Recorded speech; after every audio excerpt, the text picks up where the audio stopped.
শুরু হয়েছে প্রেমের মাস। বসন্ত পঞ্চমী মানেই বাঙালির প্রেম দিবস।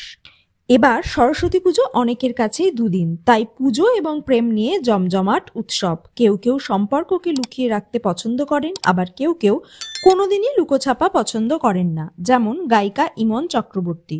জীবনে যখনই বসন্তের বাতাস লেগেছে তখনই জানিয়েছেন অনেক সময়ই সেই হাওয়ার রেশ বেশি দিন থাকেনি।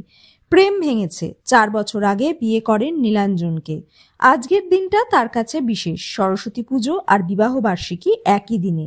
তার গানের স্কুলে নীলাঞ্জন এবং ছাত্রছাত্রীদের সঙ্গে অঞ্জলি দেন। মা সরস্বতীর পাশাপাশি ছিল জগন্নাথ এবং শিবের মূর্তি। অন্নভোগেরও ব্যবস্থা ছিল। পুজোর শেষে বিগ্রহের সামনে ছাত্রছাত্রীদের নিয়ে গানও গেয়েছেন। পুজো শেষ হওয়ার পর একসাথে কিছুটা সময় কাটান তারা। একটা সময় প্রেমের কারণেই মানসিক অবসাদে ভোগেন তিনি। তারপর একাকিত্ব ভুলে আবার সম্পর্কে জড়ান নীলাঞ্জনের সঙ্গে। প্রথম দিন একটি ক্যাফেতে ডেটে যান তারা। গান নিয়েই আলোচনা হয়। সেদিন গায়িকার তার স্বামীকে খুবই বোরিং লেগেছিল। মনে হয়েছিল একে বিয়ে করা যাবে না। পরে অবশ্য ইমনি আবার বিয়ের প্রস্তাব দেন। প্রেম প্রসঙ্গে তিনি বলেন, আমি জীবনে বহু মানুষের সঙ্গে সম্পর্কে জড়িয়েছি, প্রচুর ঠকেছি। হয়তো সে তার দিক থেকে ভীষণ ভালো, আমিও আমার দিক থেকে ভীষণ ভালো।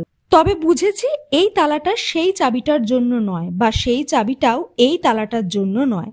আমার জন্য ভগবান নীলাঞ্জনকেই বানিয়েছে। এটা ওপর থেকে হয়ে এসেছে।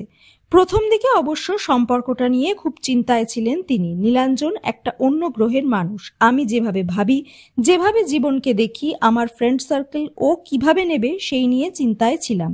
ভাবতাম কদিন এই বিয়েটা টিকবে, তবে ও খুব স্পোর্টিংলি নিয়েছে। ও যখন দেখে আমি খুব দুঃখে আছি, বিরক্ত হয়ে আছি, যেমন বেড়াল বাচ্চাকে মালিক জড়িয়ে রাখে, ও আমায় আগলে রাখে। বিবাহবার্ষিকীর দিন ঘরের এক কোণে দুজনে বসে, চোখ জানলার বাইরে, ক্যাপশনে লেখা, পুজো আর বিবাহবার্ষিকী একদিনে পড়লে যা হয়।